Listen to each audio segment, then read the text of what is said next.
Olá, eu sou Eduardo Cambi, promotor de justiça do Ministério Público do Paraná, e eu, junto com o Gustavo, que falará depois de mim, escrevemos um artigo sobre o informante do bem, também chamado de whistleblower, no pacote anticrime, que é a Lei 13.964, de 2019.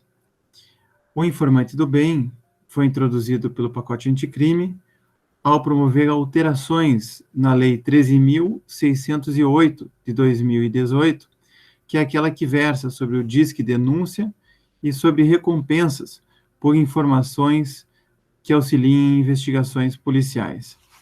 O informante do bem, ou whistleblower, foi concebido na experiência norte-americana e está muito presente no projeto modelo da Organização dos Estados Americanos, a OEA, como um dos meios de combate à corrupção. Diversos fatores impõem a necessidade de modificação das formas de investigação. O avanço tecnológico, a globalização, a complexidade das relações econômicas, o pluralismo político, a diversidade cultural exigem que no início do século XXI nós tenhamos que lidar com a criminalidade de forma mais adequada, diversa, por uma nova política criminal que fortaleça o combate às organizações criminosas, que leve em consideração as lesões a bens jurídicos transnacionais, que trate da questão da lavagem do dinheiro e da transnacionalização dos delitos. Nós sabemos que o nosso Código de Processo Penal é de 1941 e ele já previa algumas possibilidades das pessoas contribuírem com as investigações criminais.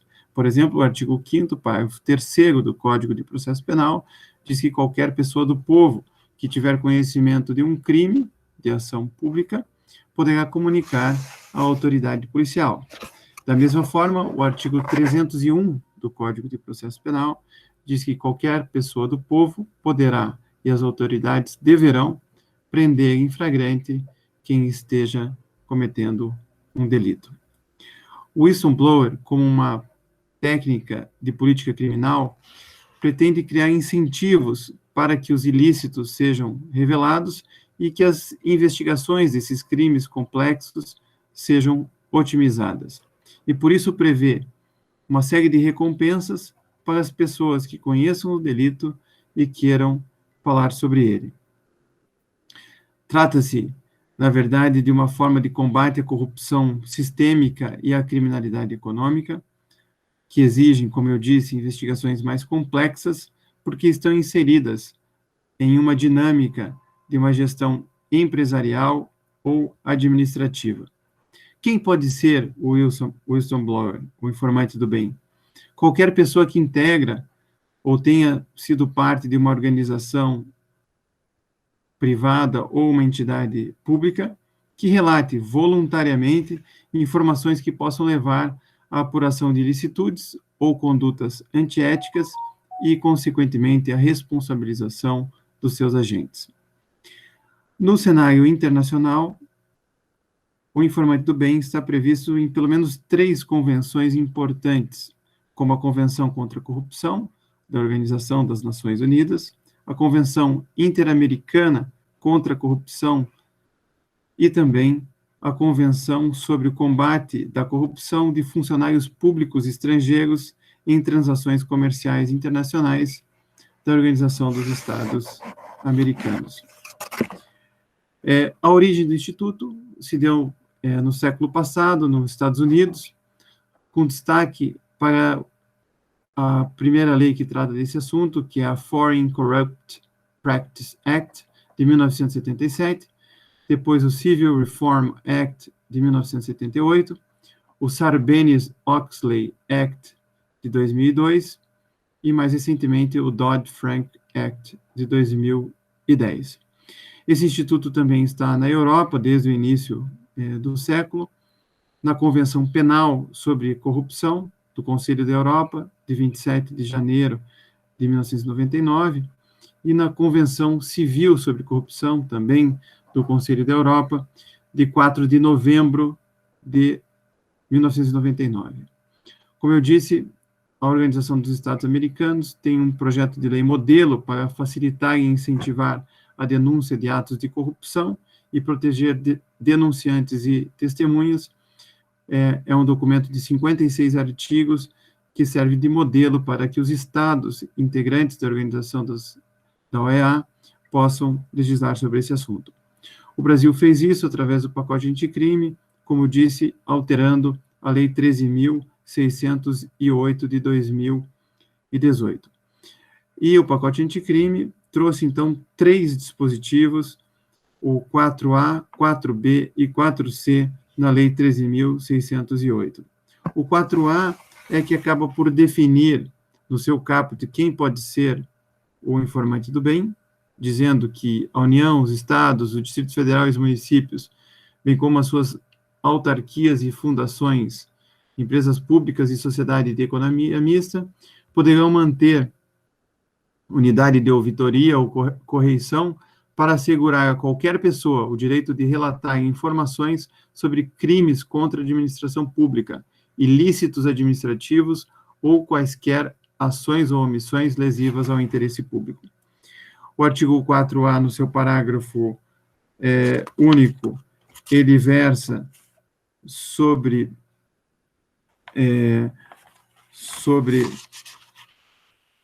a proteção integral do informante do bem, conjugando essas medidas protetivas com a lei de proteção às testemunhas, que é a lei 9.807, né? A lei 9.807 protege as testemunhas e essa lei nova amplia essa proteção para os informantes do bem, especialmente aqui no seu artigo 4C, que junto com o parágrafo único do 4A, permitem que se possa, então, primeiro, isentar o informante do bem de qualquer retaliação, isentá-lo de responsabilidade civil ou penal.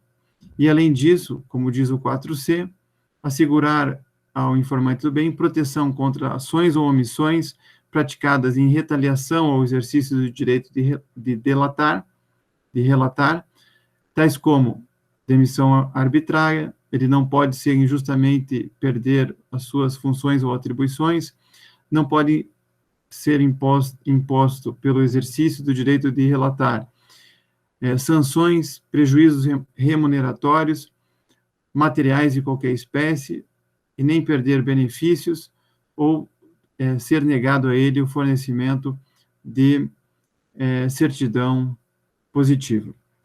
Então, o informante do bem, para nós entendermos melhor, nós precisamos entender como funciona no direito comparado. E o Gustavo vai seguir nessa explanação, explicando um pouco do seu funcionamento no direito estrangeiro, no direito comparado. Gustavo. Boa tarde, meu nome é Gustavo, né? Sou mestrando aí, advogado, professor universitário. Nós escrevemos esse livro, né? E a respeito de todo o procedimento, né, que o professor Eduardo fez, né, a introdução detalhada do artigo, apresento a vocês, então, a questão do direito comparado. Bom, no direito comparado, o Istambul, ele tem um nascimento um pouco mais antigo, né, bem antigo, na verdade. Principalmente, existe uma passagem, né, antiga, né, que o pessoal da época medieval dava recompensa às pessoas, né, que entregavam os seus semelhantes, né, na época do feudo ali, quem cometia pecados ou alguma infração, né, a respeito da monarquia. E isso foi se instituindo ao longo da época, né, nos outros países. Os programas mais aperfeiçoados e conhecidos hoje, né, utilizando o sistema de proteção do Istanbul, são utilizados principalmente no FBI, né, que existiam o Istanbul Protection, né, utilizado a criação de um órgão pelo Barack Obama na época do seu governo. A Receita Federal Norte-Americana, né, a IRS, ela utiliza um sistema de proteção específico aos Istanbul, contra os crimes fiscais, né, sonegações e tudo mais. E na Inglaterra também existe esse programa, né, muito bem aperfeiçoado na lei de proteção aos dados públicos. A Itália está em recente alteração, né? Então, todos esses países, né, principalmente os signatários das convenções de Berna, das convenções das Nações Unidas contra a corrupção, possuem programas específicos e detalhados do sistema Autogol. Eu utilizo mais de padrão, né, e mais complexo em relação à nossa legislação, o sistema norte-americano. Primeiro porque lá tem algumas diretrizes de aprendizado, né, para a melhoria do nosso programa, principalmente quanto ao artigo que fala da alteração e da quantificação dos valores na premiação daquelas pessoas que participaram com o fornecimento de informações. Existe uma espécie de dosimetria, né, que seria uma justificação do cálculo, né, aqui no Brasil, para poder aplicar aquela bonificação, aquela premiação àquela pessoa que participou com as informações, né? Então, lá existe um tribunal fiscal, né, que avalia o índice de participação da pessoa e, de acordo com esse índice de participação, ela quantifica um valor e a pessoa consegue uma premiação. A SAC também, que é o programa de proteção à Comissão de Valores Imobiliários norte-americano, também existe um programa, né, de Whistleblower Protection contra crimes na parte da Comissão de Valores Imobiliários, né, de ações e tudo mais, ou alguns conhecidos como insider trading, né? Então, no sistema norte-americano, ele existe desde uma proteção específica para cada determinado tipo de área, né? Uma área fiscal, existe um programa de recebimento de informações adequadas, sistema de proteção específica, né? E enquanto, né, aqui no Brasil nós temos uma normativa hoje, que é a ideia desse artigo, né, apresentar esse instituto, apresentar essas reflexões críticas no sentido de melhorar, né, a nossa visão de acordo com o que já existe no exterior de uma forma eficiente, né, e muito mais aprofundada. Atualmente lá existe um programa específico para legislação específica de detalhe, crimes específicos, né? Principalmente infrações específicas. Então, e no Brasil, nós temos uma normativa genérica, como o professor falou, em comparativo à normativa da padrão, que foi estabelecida pela IAC, tem 56 artigos, enquanto no Brasil tem apenas 6 artigos ali na alteração normativa. Então, a ideia do artigo, né, principalmente esse padrão estrangeiro que nós estamos apresentando, apresentar a vocês, leitores, que o Instituto e a sua complexidade em relação ao direito comparado e como ele existe um peso fora do Brasil, né? E como ele funciona, né? A gente cita num dos artigos um dos maiores prêmios, né? Foram de 3 a 4 milhões de dólares de no caso de John Doe, que também foi utilizado pela Receita Federal norte-americana, e a pessoa, né, que não teve identidade revelada, conseguiu, né, uma premiação de até cerca de 3 a 4 milhões de dólares, de que tinha uma parte de correção e tudo mais. De acordo com a participação de um desvelamento de um crime, né, também chamado também a Panama Papers, né, Panama Papers, que é uma grande esquema de sonegação fiscal nas Ilhas Panamá, vinculados até à operação com o caso da Odebrecht, aqui na situação da Operação Lava Jato, e tudo com a participação de whistleblowers.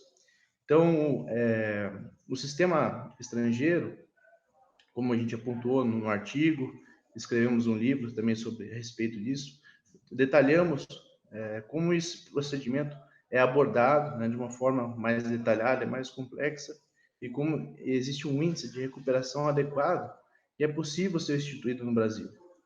Problema que no Brasil, né, voltando à análise comparativa, de uma forma crítica, corresponderia uma reestruturação normativa de uma forma que possa ajudar, né, a sua real aplicação. Porque hoje, que pese existir a legislação, ela tem um artigo em que fala que a normatização tem competência aos estados. Ou seja, ela não limita a legislação somente à União. Isso nos traz um problema na instituição do programa, principalmente em função da falta de preparo dos sistemas normativos inferiores, municipal, estadual, e a falta de cuidado com isso, né? Ou seja, o programa existe e ele acaba sendo não utilizado na forma que ele poderia ser utilizado e poderia estar sendo aprimorado, né? Então, a ideia desse artigo era justamente explicar tudo isso que o professor falou, a justificativa técnica, né, que existe uma convenção, ele tem que ser instituído, ele foi introduzido pelo pacote anticrime, existe uma normativa do exterior, né, do direito estrangeiro, que funciona, tem um tratamento específico, como expliquei para vocês, utilizado pela Comissão de Valores Imobiliários Americana, pela UFBI e pela Receita Federal Norte-Americana, utilizado pela Inglaterra, Itália também, em alguns casos específicos. Na Espanha, citamos alguns casos também existe uma normativa específica. Então, e no Brasil, ainda nós estamos muito inexperientes em relação ao assunto.